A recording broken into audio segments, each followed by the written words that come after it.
Mr. President, ladies and gentlemen, I didn't intend to come here this year. My country is at war, fighting for its life. But after I heard the lies and slanders leveled at my country by many of the speakers at this podium, I decided to come here and set the record straight. Yet we face savage enemies who seek our annihilation, and we must defend ourselves against these savage murderers. Our enemies seek not only to destroy us, they seek to destroy our common civilization and return all of us to a dark age of tyranny and terror. When I spoke here last year, I said we faced the same timeless choice that Moses put before the people of Israel thousands of years ago. As we were about to enter the Promised Land, Moses told us that our actions will determine whether we bequeath to future generations a blessing or a curse. And that is the choice we face today. The curse of Iran's unremitting aggression, or the blessing of a historic reconciliation between Arab and Jew. But then came the curse of October 7th. Thousands of Iranian-backed Hamas terrorists from Gaza burst into Israel in pickup trucks, on motorcycles, and they committed unimaginable atrocities. They savagely murdered 1,200 people. They raped and mutilated women. They beheaded men. They burned babies alive. They burnt entire families alive, babies, children, parents, grandparents, in scenes reminiscent of the Nazi Holocaust. Hamas kidnapped 251 people from dozens of different countries, dragging them into the dungeons of Gaza. Israel has brought home 154 of these hostages, including 117 who returned alive.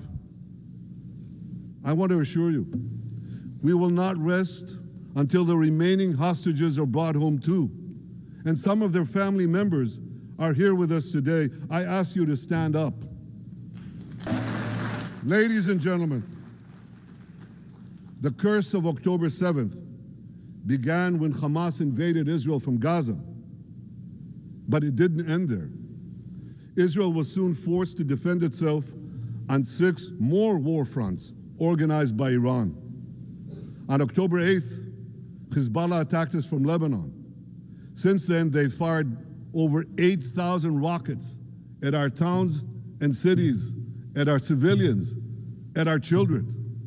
2 weeks later, the Iran-backed Houthis in Yemen launched drones and missiles at Israel, the first of 250 such attacks, including one yesterday aimed at Tel Aviv. Iran's Shiite militias in Syria and Iraq have targeted Israel dozens of times over the past year as well. Fueled by Iran, Palestinian terrorists in Judea and Samaria perpetrated scores of attacks there and throughout Israel. And last April, for the first time ever, Iran directly attacked Israel from its own territory, firing 300 drones, cruise missiles, and ballistic missiles at us. I have a message for the tyrants of Tehran. If you strike us, we will strike you. There is no place in Iran that the long arm of Israel cannot reach. And that's true of the entire Middle East. Far from being lambs led to the slaughter, Israel's soldiers have fought back with incredible courage and with heroic sacrifice. And I have another message for this assembly and for the world outside this hall. We are winning.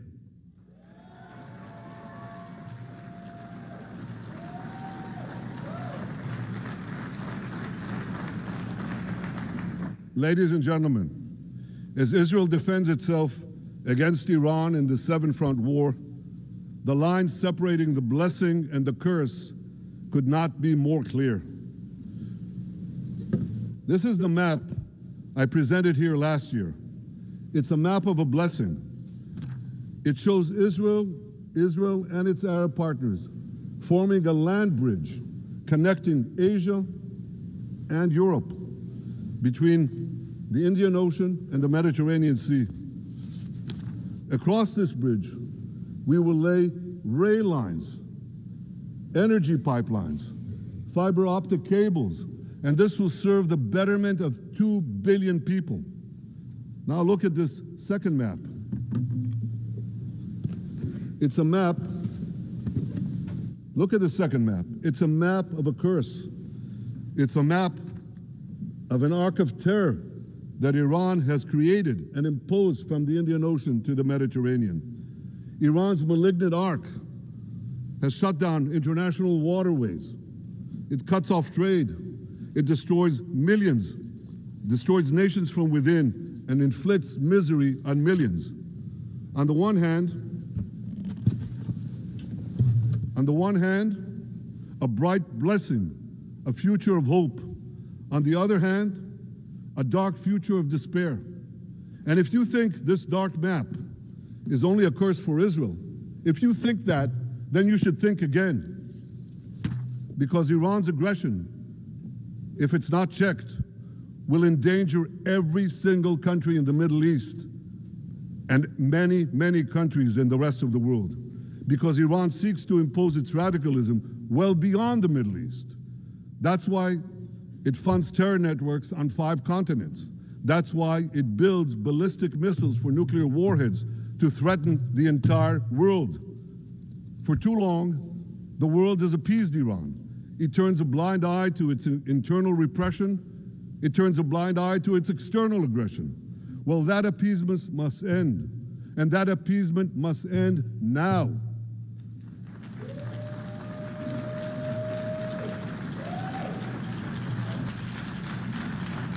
Nations of the world should support the brave people of Iran who want to rid themselves of this evil regime. Responsible governments should not only support Israel in rolling back Iran's aggression, they should join Israel. They should join Israel in stopping Iran's nuclear weapons program.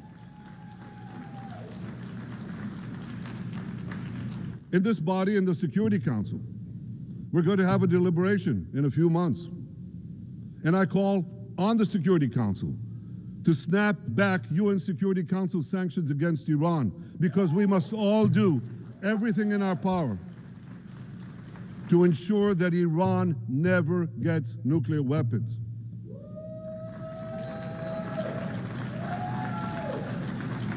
For decades, I've been warning the world against Iran's nuclear program.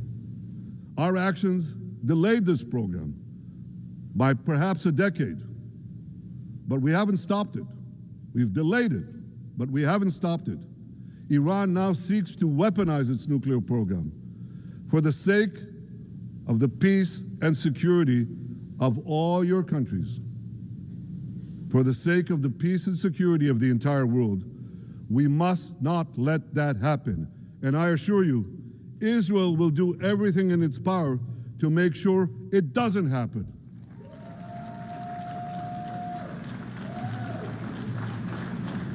So, ladies and gentlemen, the question before us is simple.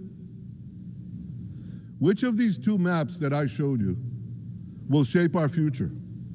Will it be the blessings of peace and prosperity for Israel, our Arab partners, and the rest of the world? Or will it be the curse in which Iran and its proxies spread carnage and chaos everywhere? Israel has already made its choice. We've decided to advance the blessing. We're building a partnership for peace with our Arab neighbors while fighting the forces of terror that threaten that peace. For nearly a year, the brave men and women of the IDF have been systematically crushing Hamas's terror army that once ruled Gaza.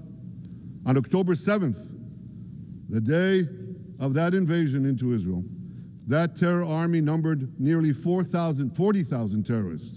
It was armed with more than 15,000 rockets. It had 350 miles of terror tunnels, an underground network bigger than the New York subway system, which they used to wreak havoc above and below ground. A year later, the IDF has killed or captured more than half of these terrorists, destroyed over 90% of their rocket arsenal, and eliminated the key segments of their terror tunnel network. In major military operations,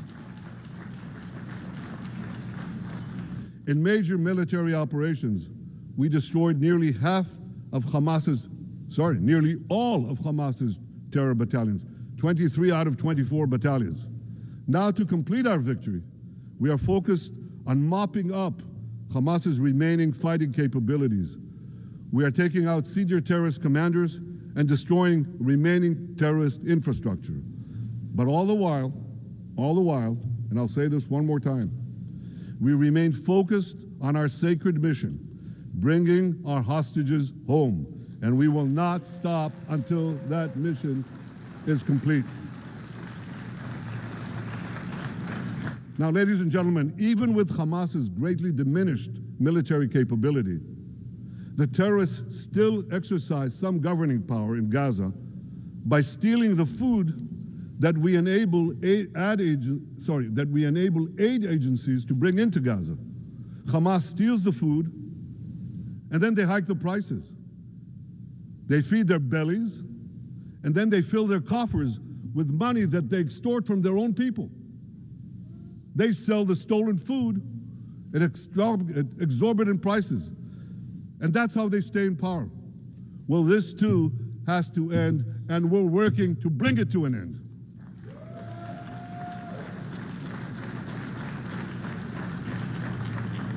And the reason is simple. Because if Hamas stays in power, it will regroup, rearm, and attack Israel again and again and again, as it is vowed to do. So Hamas has got to go.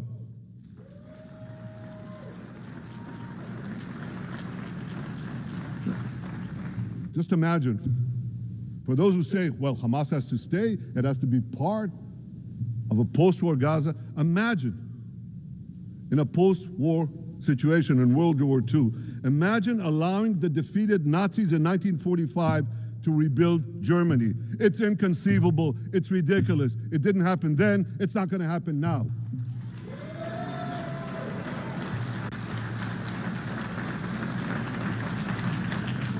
This is why Israel will reject any rule for Hamas in a post-war Gaza.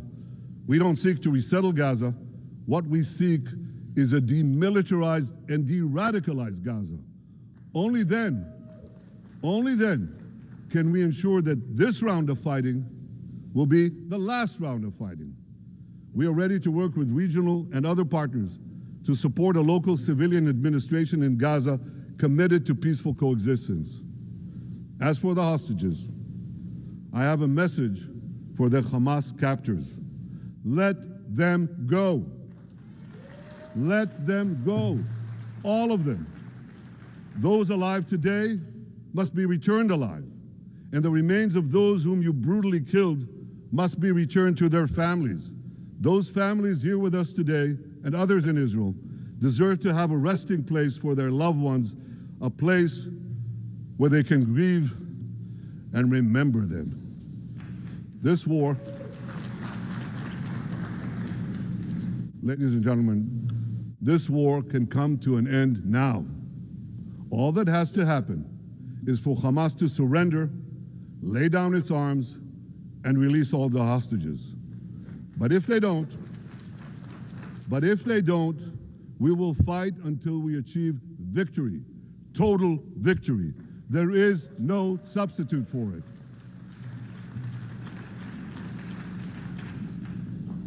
Israel must also defeat Hezbollah in Lebanon.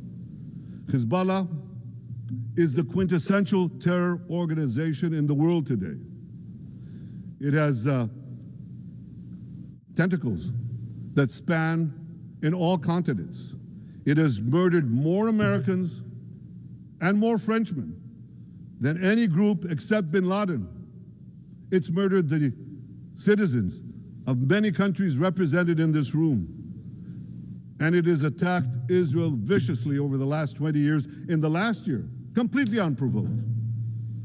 A day after the Hamas massacre on October 7th, Hezbollah began attacks against Israel, which forced more than 60,000 Israelis on our northern border to leave their homes, becoming refugees in their own land.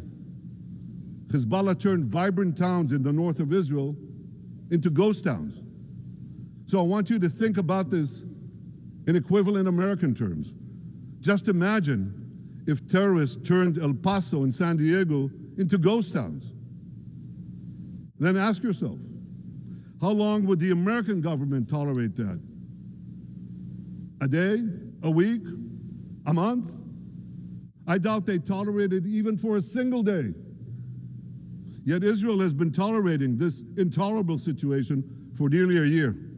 Well, I've come here today to say enough is enough.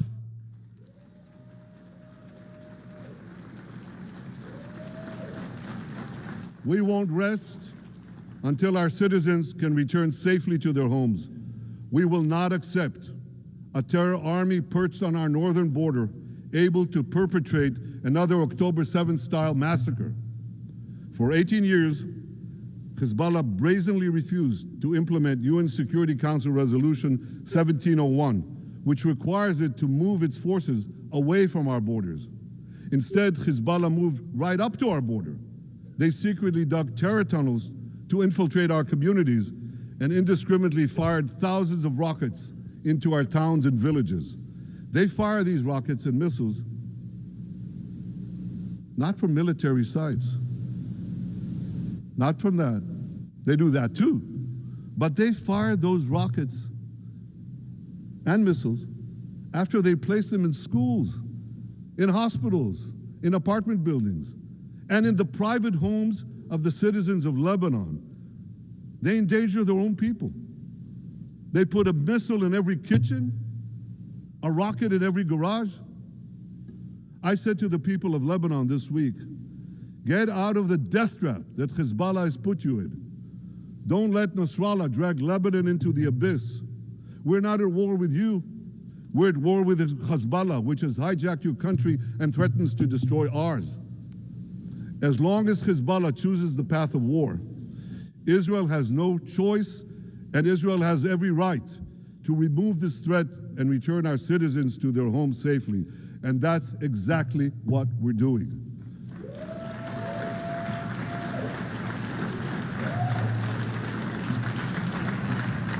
Just this week, the IDF destroyed large percentages of Hezbollah's rockets, which had built with Iran's funding for 3 decades. We took out senior military commanders who not only shed Israeli blood, but American and French blood as well.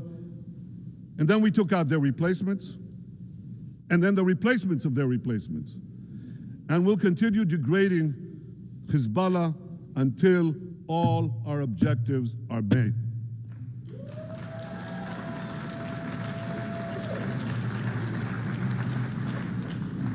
Ladies and gentlemen, we're committed to removing the curse of terrorism that threatens all civilized societies. But to truly realize the blessing of a new Middle East, we must continue the path we paved with the Abraham Accords 4 years ago. Above all, this means achieving a historic peace agreement between Israel and Saudi Arabia.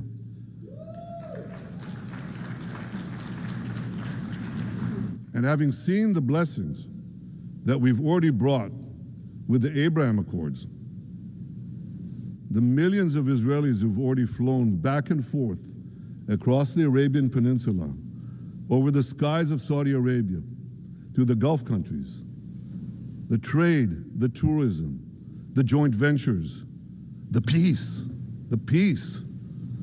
I say to you, what blessings such a peace with Saudi Arabia would bring. It would be a boon to the security and economy of our two countries. It would boost trade and tourism across the region. It would help transform the Middle East into a global juggernaut. Our two countries could cooperate on energy, water, agriculture, artificial intelligence, and many, many other fields. Such a peace, I'm sure, would be a true pivot of history. It would usher in a historic reconciliation between the Arab world and Israel, between Islam and Judaism, between Mecca and Jerusalem. While Israel is committed to achieving such a peace, Iran and its terror proxies are committed to scuttling it.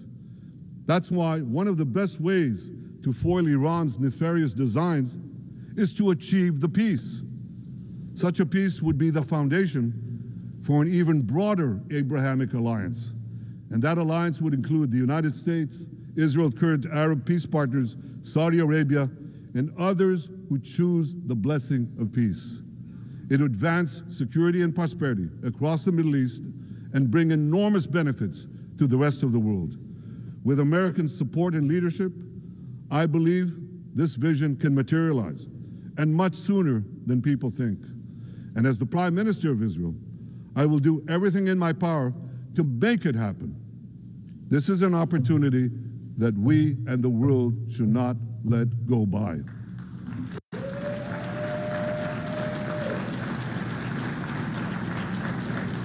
Ladies and gentlemen, Israel has made its choice.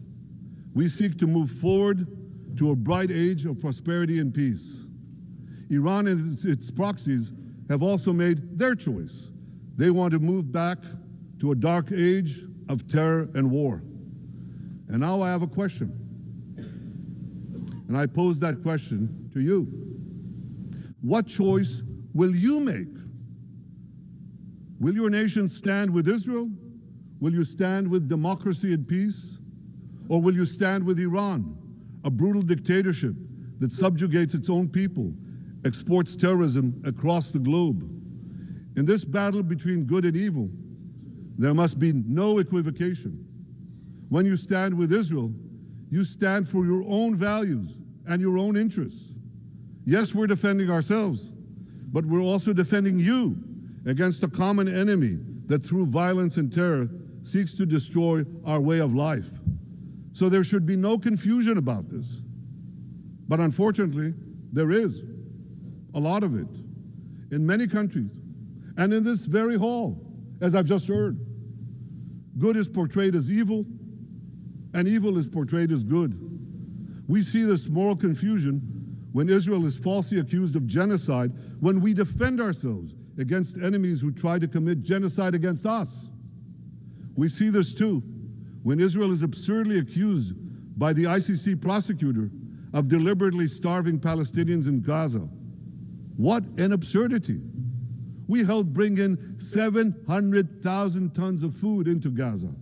That's more than 3,000 calories a day for every man, woman, and child in Gaza.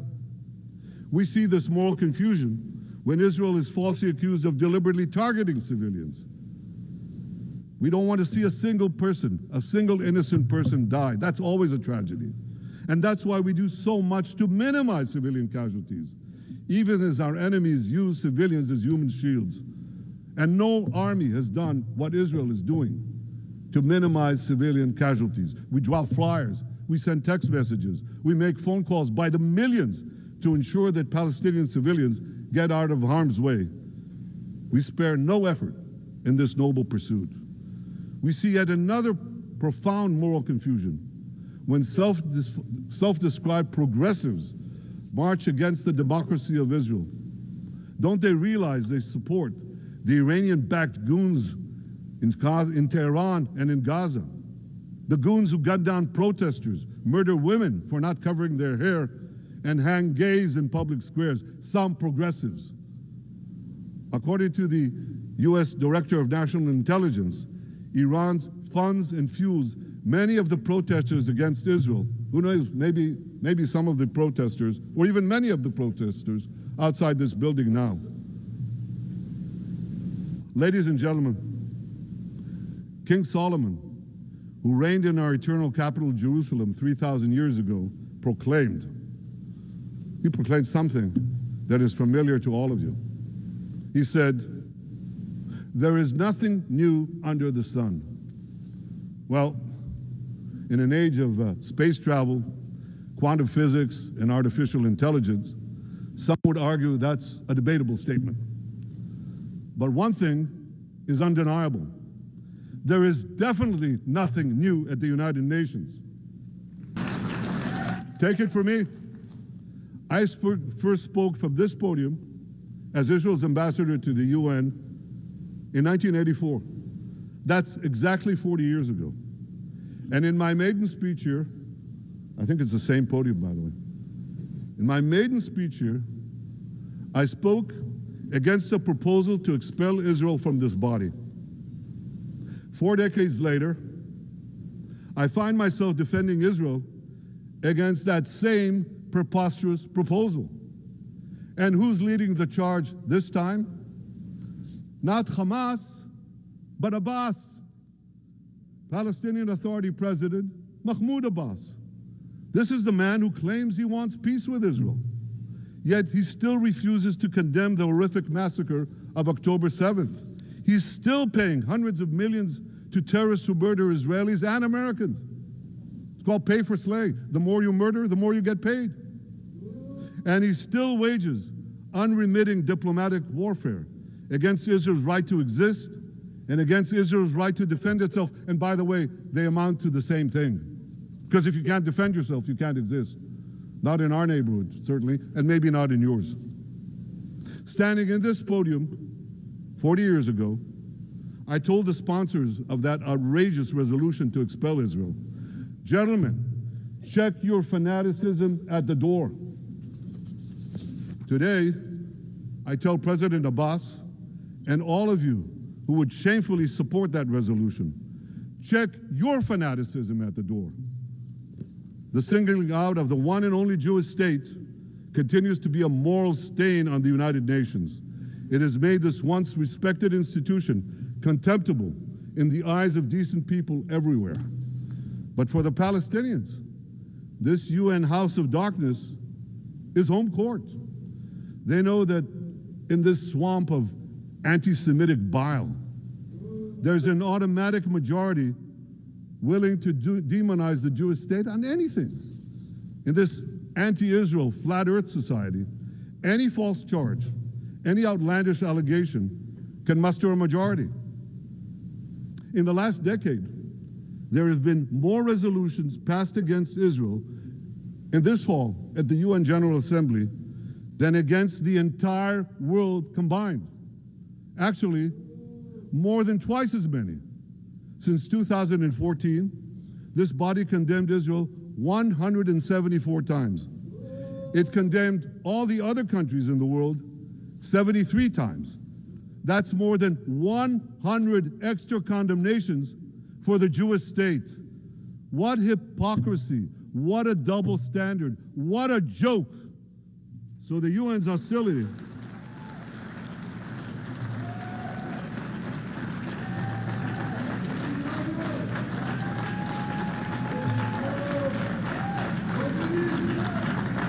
So all the speeches you heard today, all the hostility directed at Israel this year, it's not about Gaza. It's about Israel. It's always been about Israel's very existence. And I say to you, until the Jewish state is treated like other nations, until this anti-Semitic swamp is drained, the UN will be viewed by fair-minded people everywhere as nothing more than a contemptuous farce. Now, given the anti-Semitism at the UN, it should surprise no one that the prosecutor at the ICC, one of the UN's affiliated organs, is considering issuing arrest warrants against me and Israel's defense minister, the democratically elected leaders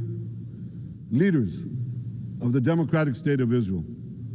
The ICC prosecutors rushed to judgment.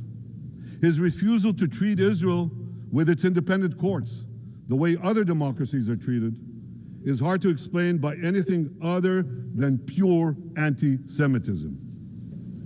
Ladies and gentlemen, the real war criminals are not in Israel. They're in Iran. They're in Gaza, in Syria, in Lebanon, in Yemen. Those of you who stand with these war criminals, those of you who stand with evil against good, with a curse against the blessing, those of you who do so should be ashamed of yourselves.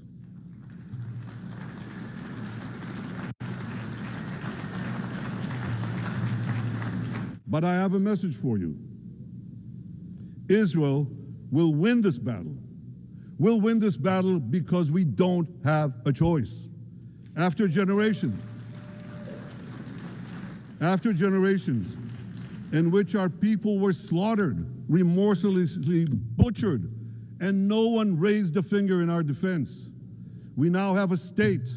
We now have a brave army, an army of incomparable courage, and we are defending ourselves. As the book of Samuel says in the Bible, Netzach Yisrael lo yishaker. The eternity of Israel will not falter.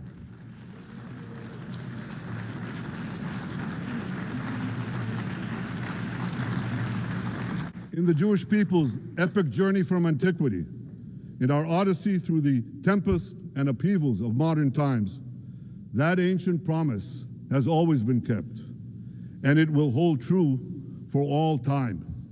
To borrow a great poet's phrase, Israel will not go gently into that good night. We will never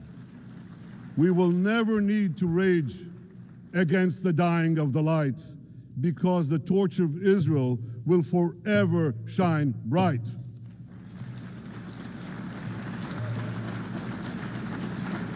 To the people of Israel and to the soldiers of Israel, I say, be strong and of good courage. חזקו ואמצו ואל תיראו מפניהם, כי אדוני אלוהיך הוא ההולך עמך, לא ירפך ולא יעזבך. Am Yisrael Chai, the people of Israel live now, tomorrow, forever. Thank you.